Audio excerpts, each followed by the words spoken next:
I'm late as it is. Well, get your coat on. I'm almost finished. If I'm late once more, I'll lose my job. All I have to do is put your lunch in a paper bag. Well, maybe if you started making the sandwiches a little earlier in the morning. Well, if we'd gotten up when the alarm went off... Hey, give me a kiss before you go. Oh, all right. And get out of here. Harold's due at 10. Who's Harold? What? I thought I heard you say Harold's due at 10. Harold? Who's Harold? I don't know any Harold. How can he know about Harold? There, you did it again. Did what? Sam, what's gotten into you this morning? I didn't say anything about Harold. We don't even know a Harold. Sam, why are you looking at me like that? Sam, answer me. Sam.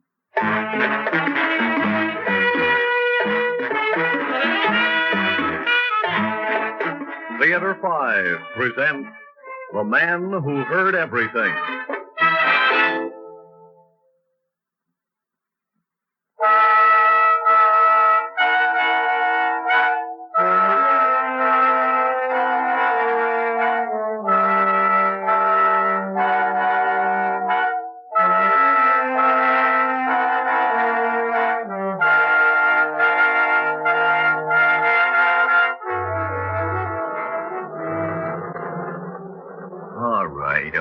What are you trying to pull? Pull? I'm not trying to pull anything. You know I can't change no $5 bill. What's the matter? Don't you have any change? No. At least not as far as you're concerned, wise guy. I think if you look in there, you'll find plenty of change. And I'm not a wise guy. Well, think again, because I ain't got no change for no 5. Either change this bill for me, or I'll take your badge number and report you to the transit authority. Who does this clown think he is? He ain't gonna report me to no transit authority. Oh, yes, I will. And I'm not a clown either. Now, hurry up and give me my change. The train's coming. Hey, what do you do? Read minds or something? Just give me my change and hurry. I did it. I did it. I could hear everything he was thinking. Look at all these people crowding in, thicker than sardines. They stand jammed together without saying anything, like cattle.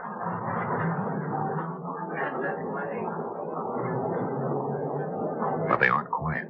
They're thinking. It seems like I can almost hear them. If I can. If I concentrate on one, I can hear what he's thinking. That woman over there with the green hat and the shopping bag. I don't know why I got stuck with everything. She didn't like it. Should have taken it back to the store. Exchanged it herself. It's been this way ever since we were children. That young man over there, the one without a hat. How do I get stuck here every morning? I never intended it to turn out this way. I'm a poet. I always was. My soul will die if I don't quit riding these subways. That's it. I'll quit my job. The baby's old enough now. My wife can go to work again. And that pretty girl over there. I wonder what she's thinking. If she comes in just one more morning and pulls the sheets off me like that, how, right in the mouth. That's a lousy way to wake a person up. I gotta get out of the house, that's all. Even if it takes getting married. That's what I'll do. Get married. But who? Harry? No, he's a creep. And Roger hasn't got any money. And anyways, I like Sylvester. But he's only got one thing on his mind. Oh, nuts. I'm too tired to think about it. I could go to sleep standing up. But I can't trust this creep behind me. That old man over there with his hat pulled down over his eyes. Wonder if he's asleep. Oh, let's see. If I sell my 300 shares of telephone stock and invest in this new space stock, I should realize a profit of $3,000 before anybody knows they're not going to get the missile contract. I can do it. I can do it. I can tell the way anybody's thinking just by looking at them. I don't know how I can, but I can. From now on, I can do anything I want.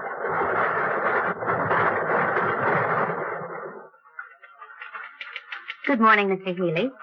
You're late this morning. Am I? Well, yes, it's almost 11 o'clock. Oh, is it? I hadn't noticed. Mr. Haskins has been looking all over for you. Has he? Well, if you bump into him again, tell him he can find me in my accustomed place, seated on the bench behind my desk, my oar in both hands. What's gotten into old Frumpface this morning? Don't you worry about old Frumpface, my dear. I just watch out for myself if I were you. What? There's more passion that bubbles beneath this wrinkled exterior than are dreamed of in your diary, Miss Horatio. What, Mr. Healy? Miss Perkins? Yes? Is that Ely I see out there? Yes, Mr. Haskins. Send him into my office right away. Yes, sir. Mr. Healy. I heard. Tell him I'll be in as soon as I can make it. What, but Mr. Healy... You heard me. He's gone right out of his mind. No, I haven't gone out of my mind. People around here are only going to wish that I had.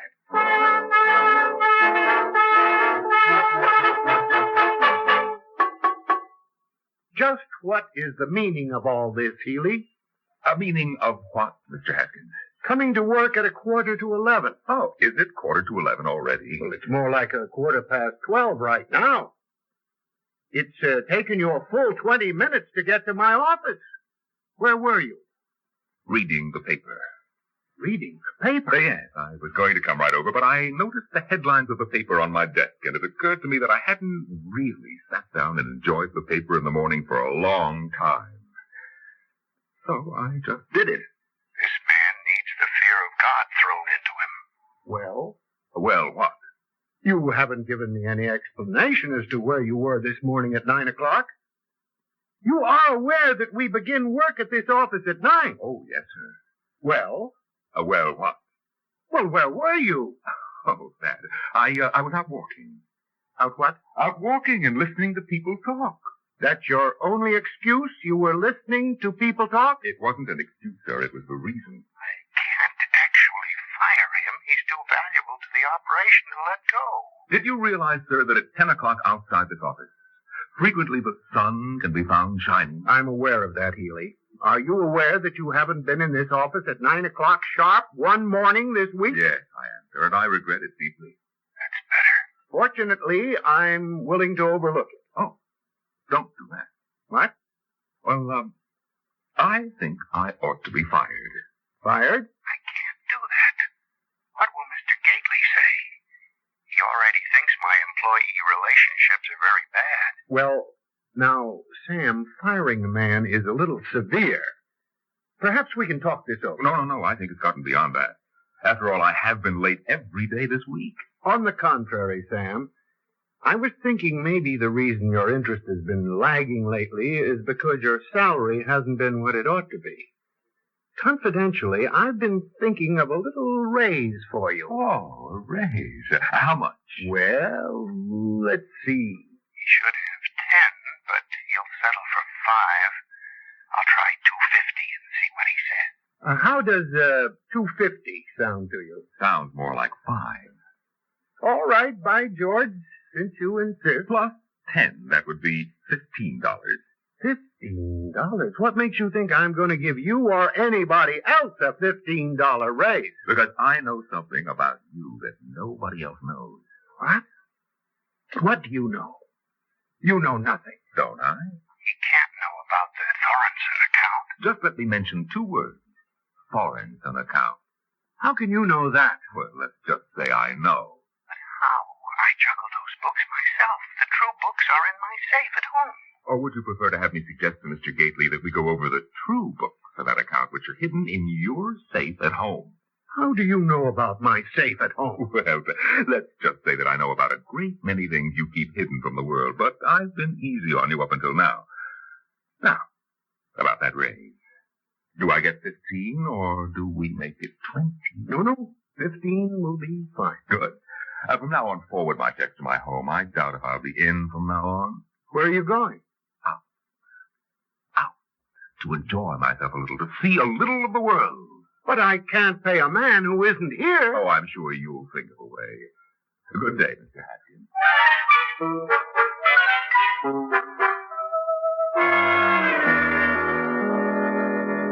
He has to be a fraud. I am not a fraud. I assure you, Mr. Rogers. You've done it again. I can sit here and read your thoughts for as long as you like. All right. I'll just think my next question. What made you come to see us? Easy as pie. I said to myself, Sam, you have got a rare talent here, one that's worth a lot of money to the right party. So I thought to myself, what is the biggest industry in the world? Steel, Stocks and bonds? No, sir, I said to myself, the biggest industry in the world is the United States government. Why, they spend more money every year than all the rest put together, and they have more power. With them, I can do anything I want, have anything I want. And to what possible use could we put you? Well, think, man. Why, the possibilities stagger the imagination. Just put me in the same room with a man, and I can look at him and tell you what he's thinking. Summit conferences, test ban negotiations, missile contract bid. I can tell you instantly what the opposition's objectives are before they make them known. Why? If nothing else, within 5 minutes I can tell you if any man is a security risk or not. Conservatively speaking, I figure my time will be worth about, $20,000 a minute. How much longer they're going to be in there? I got a date. And who was that? Who was what? Huh. I thought I heard a woman say something. No, we're quite alone here. Oh? Mm-hmm. And, what do you expect by way of payment for your unusual talent? Anything I want. What? Women, cars, a private plane, money, everything I want when I want it. That could run into millions of dollars yearly. Oh, I intend to be worth it. Suppose we decided we couldn't afford you, huh? Oh. Well, I'm sure my services would be of value to the Russians. I see. We can't afford to let him slip through our fingers. No, you can't. Miss Prescott. Yes, Mr. Rogers. It's her. Who? The girl whose voice I heard. What? I read her thoughts through that wall. Ha! My powers are increasing. Miss Prescott, get me the Pentagon.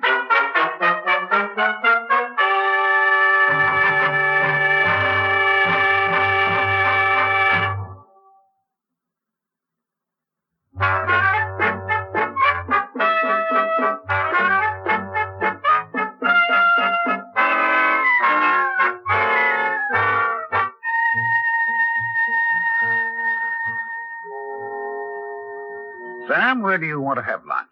Oh, anywhere you say. I don't know Washington very well. I know a good place down this way. Oh, fine. I thought if we had lunch together, we could save some time. From now on, of course, your time is going to be at a premium. The Pentagon has decided to put you on a crash training program. Oh, good. We're going to put you into 2 intensive language training programs, Russian and Chinese. Okay. For the money, I can get it. And why not? He's got it, and I deserve it. We're not going to bother with any espionage training because in your case, espionage won't be needed. It'll all be open and above board. Uh-huh. And then we'll train you as a stenographer. No, that won't work. What I'll do is invite her out to dinner first. Then, after dinner, casually, I'll invite her over to my You see, place. Sam, the idea being that you sit in on the conference as a stenographer. But what you're really doing is taking down their thoughts in shorthand. Uh-huh. If I ever see him do that again, I'll kill him. That's what I'll do. I'll take the biggest thing I can. I say, Sam, you listening to me? What? Oh, yes. What's the matter? You seem preoccupied. Oh, that. Well, it's just that I keep picking up the thoughts of the people passing by, and it's hard to concentrate. Well, we won't have any trouble in here. This is the quietest restaurant in Washington. Right through here.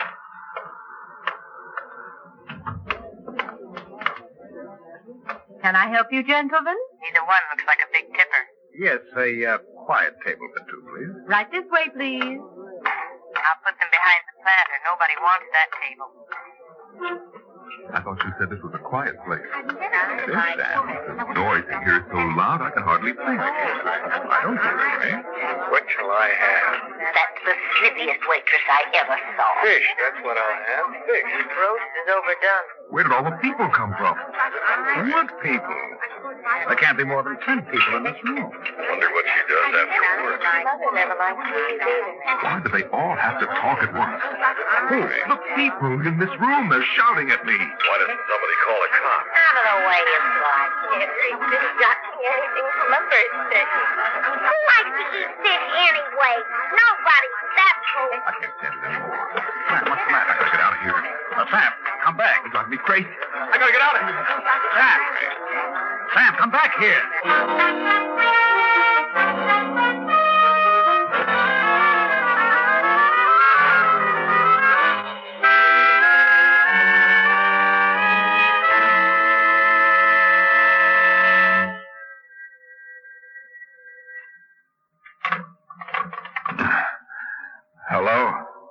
Sam? Sam, can you hear me? Sam, can you hear me? Where am I? It's so dark. Don't be frightened, Sam. You're all right. Where am I? Listen to me carefully, Sam. You're at the bottom of a missile silo in Wyoming. What? I said you're at the bottom of an abandoned missile silo in Wyoming. We had to put you out there for your own safety. But why? Don't you remember? No. No, I don't. Now, wait a minute. I seek to remember something about pain and my ears. That's right. You began to get ultra-sensitive. Your ears seem to hear everything. Not only the thoughts of the people in the room around you and the next room, but thoughts and noises from people as much as a mile away. Oh, yeah. Now I remember. For a while we thought we had it licked when we put you in that lead-lined room at the Pentagon. But after a while you started reading through that. Yeah, now I remember. The pain, the excruciating pain. It happens every time somebody comes near you. So we had you moved to an abandoned missile site in Wyoming. There's not another human being within 100 miles. The only contact you have with the outside world is this telephone line. What'll happen to me? Well, we're working on that. You see, when people think, their minds give off minute quantities of radio energy. You're able to read their thoughts due to a sensitivity that you've developed, which picks up these radio messages. The only trouble is that you're not able to select the number of these radio messages, the distance at which you will receive them, or the volume. And the pain?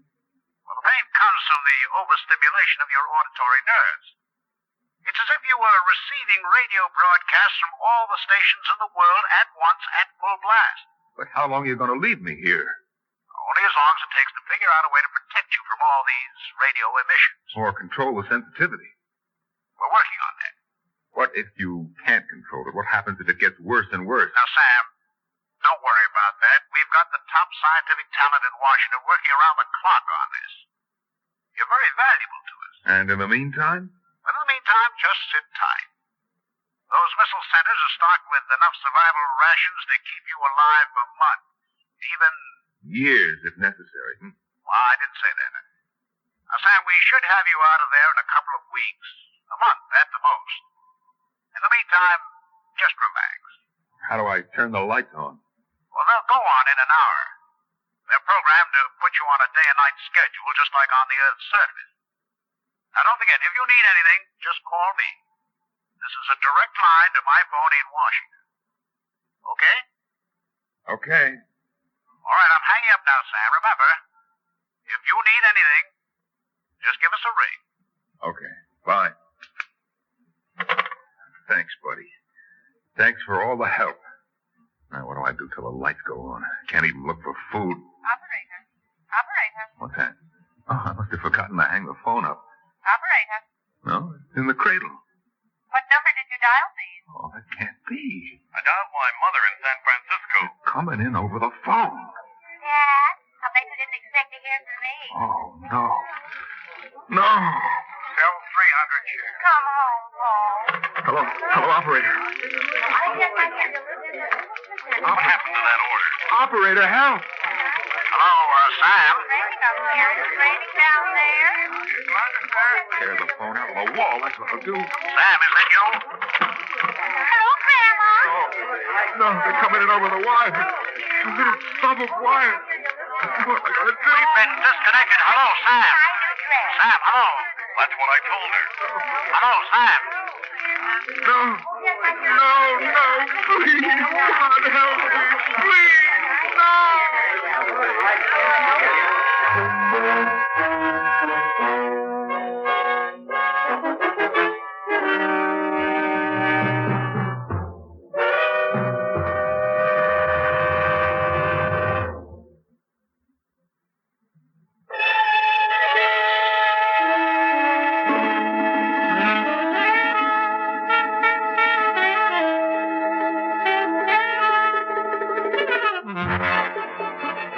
5 has presented The Man Who Heard Everything, written by George Bamber, produced and directed by Warren Somerville. In the cast, Norman Rose, Mary Jane Higby, Ralph Bell, Evelyn Juster, and John Gibson. Audio engineers Neil Pulse and Marty Folia. Sound technician Ed Blainey. Script editor Jack C. Wilson. Original music by Alexander Vlastotsenko. Orchestra under the direction of Glenn Osser. Executive producer for Theater 5, Mr. Lee Bowman. We invite your comments. Write to Theater 5, New York 23, New York. That's Theater 5, New York 23, New York. This is Fred Foy speaking.